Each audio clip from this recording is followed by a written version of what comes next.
अति महत्वाकांक्षी, इसको बोलते अति मतलब अति हो जाती है ना। अब ईरान की और खामनेई, जब खामनेई साहब अब चले गए हैं, ये आए तब से लेकर के और इनका इतिहास ईरान का, तो खेलता कूदता नाचता हुआ ईरान को लेकर के कैप्चर करके दूसरी लाइन के अंदर खामनेई साहब ले गए। भाई वहाँ के जो राजा लोग थे वहाँ वो अमेरिका में हो गए, इनकी एम्बेसी को कैप्चर किया था। इजराइल से पहले इनकी दोस्ती थी ईरान की, और फिर ईरान को मिटाने के लिए कसम खाता है खामनेई, खलीफा बनने की कसम खाता है खामनेई। ईरान से बढ़ करके कोई नहीं, कोई मिसाइल नहीं, कोई ड्रोन नहीं जो अब चलते हुए देख रहे हैं। बनाए, लेकिन कितने लाखों की तादाद में है। अभी ड्रोन तो लाखों की तादाद में है कि यूक्रेन में पूरे यूरोप को रोक दिया था। टक्कर तो लेगा, लेकिन कितने दिन। इजराइल फिर टेक्नोलॉजी में कम नहीं है, वर्ल्ड लेवल में कोई इजराइल का कोई सानी नहीं है। फिर अमेरिका महाशक्ति है, ब्रिटेन, जर्मनी, फ्रांस भी कूद गए हैं। अब ईरान का बचना बहुत मुश्किल है। टक्कर ले रहा है, जबरदस्त टक्कर ले रहा है। टक्कर तो लेंगे, कितने भी थार पैट्रियट थार क्या क्या थार बोला, ये डिफेंस सिस्टम और आयरन डोम, ये 100% कोई भी नहीं हो सकता है। और ईरान के अंदर है ये तो चाइना के, जहाँ जहाँ चाइना के लगे थे तो हिंदुस्तान में सिंदूर में लगा था। कोई भी एयर डिफेंस सिस्टम दुनिया में काम नहीं कर रहा, लेकिन हिंदुस्तान में क्यों कर रहा है? हमारे जवान LMG पे बहुत जबरदस्त 1-2 चेंज होता है, इनके नहीं होता है। इनके सैनिकों के हिसाब से अगर देखा जाए तो विश्व के अंदर हिंदुस्तान जैसा सैनिक नहीं है। हिंदुस्तान जैसा लड़ाका नहीं मिलेगा, नहीं। अब इनके हैं, इनकी ड्यूटी, अब वो एयर डिफेंस सिस्टम के ऊपर ड्यूटी किसकी है कि मैगजीन कब भरी कब खाली, कितने ड्रोन आए, कितनी तेजी से फास्ट से, उसमें तो टाइम है, वो तो सेकंडों का टाइम है, उसमें ले जाएगा।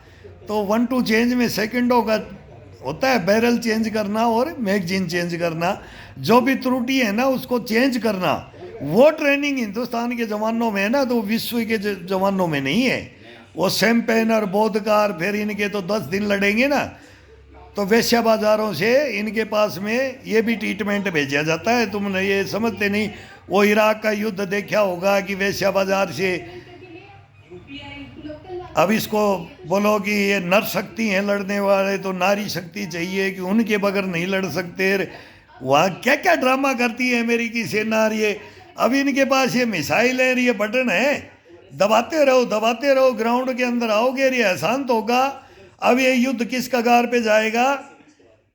इनको तहस नहस कर देंगे, ईरान को तहस नहस करेंगे। ये बोलते हैं कि 40% मिसाइलें ख़त्म कर दी है इजराइल ने, बोलता है कि ईरान की 60 बच गई है, कितने ड्रोन बच गए हैं, 80,000 ड्रोन बच गए, 1 लाख बच गए। अब ये कितने दिन और झटका लेते हैं और टक्कर लेते हैं, गिड़गिड़ा नहीं रहे, छाती से छाती लगा करके लड़ रहे हैं। अकेला सुकनी था कंधार का, उधर ये पाकिस्तान से वो भिड़ गए हैं, पाकिस्तान इधर से बढ़ रहा है। अब बोल रहा है कि मैं कंधार दे वो बगराम दे दूं, और नूर खान वेस तोड़वा लिया इधर से। इधर देखो, टाइम देखो, इसका टाइम देखो। अब हमारे भी ये रक्षा विशेषज्ञ बोलते हैं कि अमेरिका ना आ जाए हिंदुस्तान के ऊपर, हिंदुस्तान पे दम नहीं है, तुम वो सुपन मत देखो। लेकिन वो पाकिस्तान की तरफ भाग करके पाकिस्तान के, या बगराम जरूर लेगा। ये बगराम तो ये छोड़ेगा नहीं, ट्रंप छोड़ेगा नहीं। अगला टारगेट ये है, अफगानिस्तान है, फिर दोबारा से अफगानिस्तान है। ट्रंप छोड़ के गया तो बाइडेन कैप्चर करेगा, और पाकिस्तान गिफ्ट देन चाह करके कि मेरी तरफ खड़ा हो जाए, मेरे को बचा ले। कहानियाँ बहुत ज़बरदस्त चल रही हैं युद्ध का। अब चक्रव्यूह CCS की मीटिंग बुला ली है नरेंद्र मोदी ने, रात में क्या बात हुई है। यहाँ भी ईरान के पक्ष में भाई वो शिया सुन्नी का, वो तो है ही शियाओं का, वो भाई बोलेंगे कि भाई हमारा एक धार्मिक नेता भी था फलाना, कुछ उसकी अच्छाइयाँ भी थी तो कुछ बुराइयाँ भी थी। तो लेकिन हिंदुस्तान में भी तो बहुत हार्ड लाइन लेकर के चल रहे हैं, ये कहानियाँ हो रही हैं। और अब हिंदुस्तान को मौका है कि पाकिस्तान को तुरंत कैप्चर कर दे। अब अफगानिस्तान में ना ये अभी आज भी बम्बारमेंट हुआ है, आज फिर बम्बारमेंट किया है, फिर चील घाटी गोला घेर जाएगी, चिमनियाँ बुझा लो, लालटेन ढांड मत जलाओ। उस ज़माने में 71 वाली देखते थे। तो ये कभी भी सीधा अटैक करता है पाकिस्तान हिंदुस्तान के ऊपर किया है, और ये अब अफगानिस्तान पे हिंदुस्तान पे करने की इसमें दम नहीं है। और ये शुरू से देखते आ रहे हैं, हम बूढ़े हो गए देखते देखते, इनके युद्धों को देखते देखते, ये क्या कैसे लड़ते हैं कैसे नहीं। पाकिस्तान के दम नहीं है, ये अफगानिस्तान की टक्कर नहीं ले पा रहा, ये हमारी लेगा। और अफगानिस्तान की सोवियत संघ नहीं ले रहा, अमेरिका ने ले रहा, पाकिस्तान किसका चढ़ाया हुआ अब ये बगराम दिलाने के लिए ये बम्बारमेंट। ये पहले मैं भी साथ ही जीत के दे दूँ, इस आओ लड़वें। लेकिन अब हिंदुस्तान भी उधर की सपोर्ट में है, तो वो हम बोल नहीं सकते कि कहाँ अब हिंदुस्तान को भी खिंच जाना चाहिए। अब शमशीरों बोले ना, तलवार बांझ लेने का मौका है अभी। अभी पार्ट 2 अभी कभी भी हिंदुस्तान कर सकता है और करना चाहिए। और नहीं करेगा तो बोले बहती गंगा में हाथ धो ले हिंदुस्तान। अब कोई बोलने वाला नहीं है, सब लगे हुए हैं, चाइना अपना लग जाएगा। अब थोड़ा सा मैं तो बोलता हूँ, एक झटका अमेरिका को तगड़ा सा लग गया एक ईरान से, इनके ड्रोन और इनकी मिसाइलों का। ये मारे है अब्राहम लिंकन पे, लेकिन वो 4 मिसाइलें टिकी नहीं, और अभी मारेगा ये। तो फिर चाइना ये मौका देख रहा है कि अमेरिका कमज़ोर हो जाए, फिर मैं ताइवान पे कर दूँ। ये भी मौका देख रहे हैं, ये सपोर्ट नहीं कर रहे हैं, ये इनको भी कमज़ोर कर रहे हैं कि इनका बम्बारमेंट, इनके एयरबेस उड़ते हुए भी देख रहे हैं, तो करवा रहे हैं। चाइना कितना कर रहा है, रूस कितना कर रहा है, बोल कितना रहा है, हिंदुस्तान क्या देख रहा है, हिंदुस्तान क्या करना चाह रहा है। हिंदुस्तान को तो मौका है, जैसे अर्दोगन नहीं बोल रहा है ना, अब वो नहीं बोल रहा है। अब खामनेई को भेजने के बाद अब बोलते हैं सऊदी कतर ने इन्होंने मिल करके अमेरिका को चढ़ा करके करवा दिया। ये कहानियाँ, ये इतिहास चलते रहते हैं, वर्ल्ड लेवल का कूटनीतिक राजनीतिक है, लेकिन हिंदुस्तान की राजनीति है ना, वो एक नंबर नरेंद्र मोदी खींच के ले जा रहा है। हिंदुस्तान में अब ये पलायन हो जाए ना कि हिंदुस्तान में आ जाए।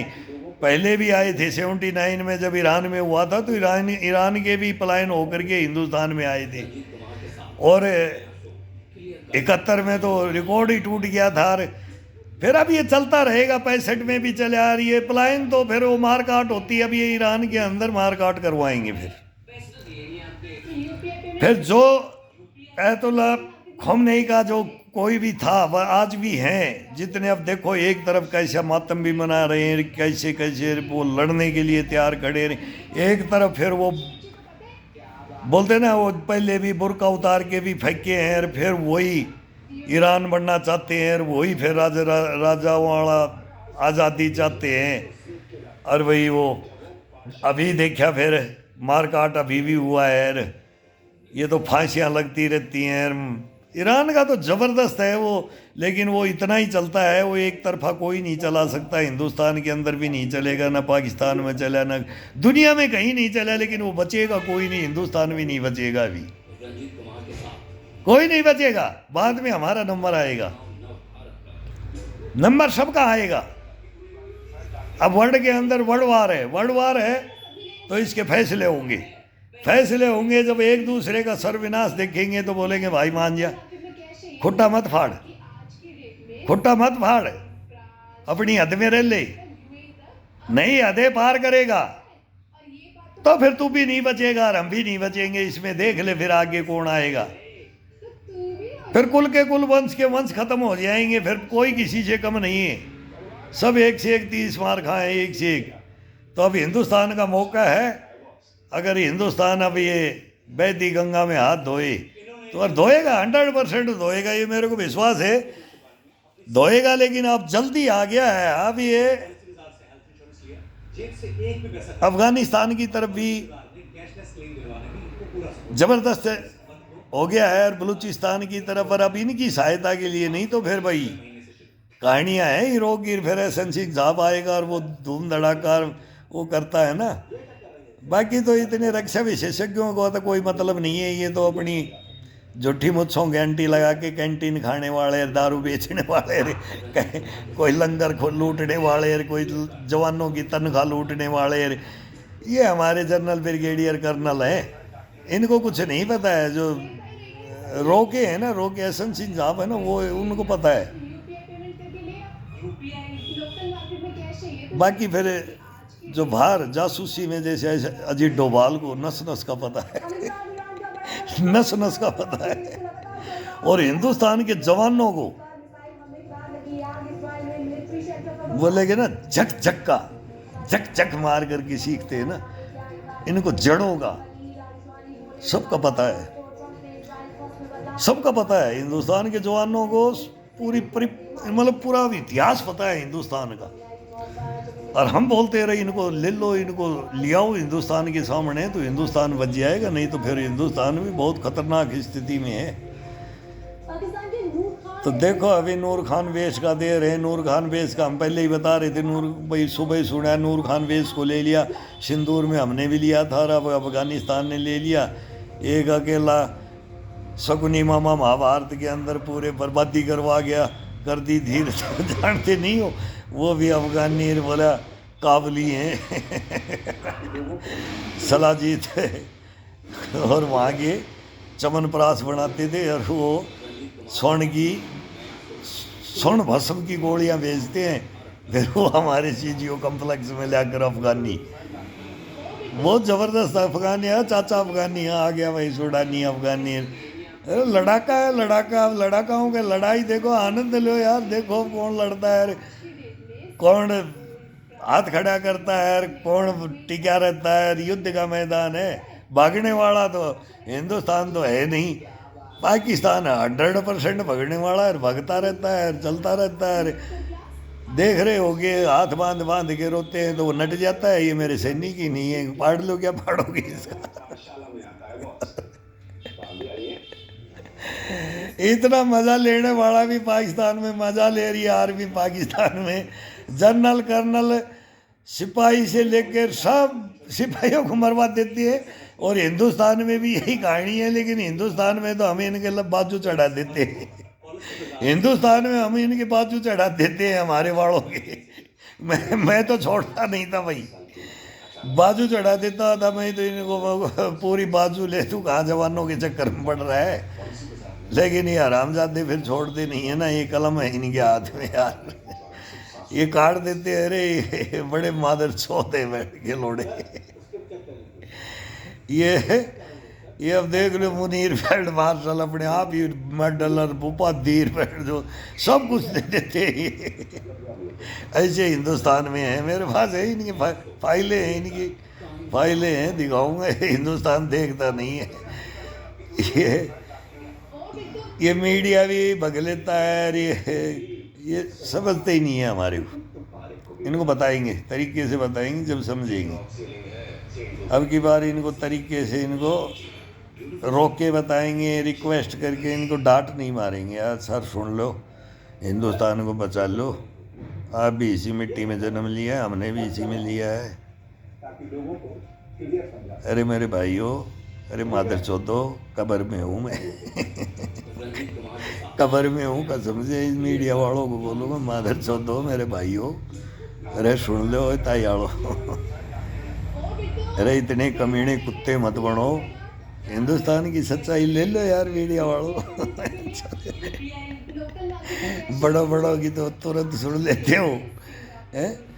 इस जवानों की नहीं सुन सकते हिंदुस्तान में, नहीं सुनोगे? सुनना तो पड़ेगा। मैं तुम्हारे कसम से तुम्हारी यार मसाज जानता हूँ और योगा जानता हूँ, तुम्हारी सेवा कर दूंगा कसम से, तुम्हारे को फ्रेश कर दूंगा। जो तुम थक के आओगे ना, बोलेंगे सारे दिन में हमने मीडिया भी ये लेक्चर दिया, ये लेक्चर दिया, अब तू घोपड़ा खाने आ गया। मैं तेरे को फ्रेश कर दूंगा, ऐसा फ्रेश कर दूंगा ना, कसम भगवान की। फिर बोलेगा यार मेरे को हरारत नहीं, कौन मिल गया, बोलेगा हिंदुस्तान का जवान आया है यार, सुन ले, कसम भगवान की। तेरे को मर्दों वाली बात बताऊंगा, तो ये साले हिजड़े हैं ना हिंदुस्तान के, ये भेड़िए कमीने कुत्ते, मीर जाफर जयचंद, कि भग जाएंगी, कसम भगवान की भग जाएंगी। मीडिया वालों तुम एक बार ले लो ये मज़ा, हिंदुस्तान का मज़ा ले लो, ये दुनिया का मज़ा मत लो। हमारी हमारी मिसाइल देख लो यार, कसम भगवान की। कौन सी मिसाइल मारनी है तेरे को, वो मार के बताऊंगा मैं मीडिया को। वो मिसाइल दिखाऊंगा कि फिर हिंदुस्तान का जवान के हाथ में कोई भी आ जाओ हथियार, उसमें से जब निकलता है ना भ्रष्ट, रुक रुक, सिंगल, डबल, ट्रिपल, भ्रष्ट, मैगजीन ऊपर नीचे चलेगी, फिर एलएमजी का भ्रष्ट दूंगा, फिर कसम भगवान की। और फिर 2 इंच मोटर का पंप डाल लेंगे, रॉकेट लॉन्चर डाल लेंगे पहाड़ों में। फिर टोटा भदरुआ किश्तवाड़ की पहाड़ियों में ले चलूँगा, आगे यहाँ ये देख जनरल बख्शी इन पहाड़ियों में क्या करता था, और हम क्या जवान क्या करते थे, ये अफसर क्या करते थे। फिर ये बता, हिंदुस्तान में कोई बोलने वाला नहीं मिलेगा कसम से। सच्चाई पता लगेगी ना, सच्चाई पता लगेगी तो फिर इनको पता लगेगा ये टोपी ओढ़ ओढ़ के किस लिए बैठे। क्यों देते हो इनको 5-5 हज़ार रुपया तुम? क्यों? ये सच्चाई बताते हैं हिंदुस्तान की। मैं बताऊंगा तुम्हारे को सच्चाई, कसम से बताऊंगा।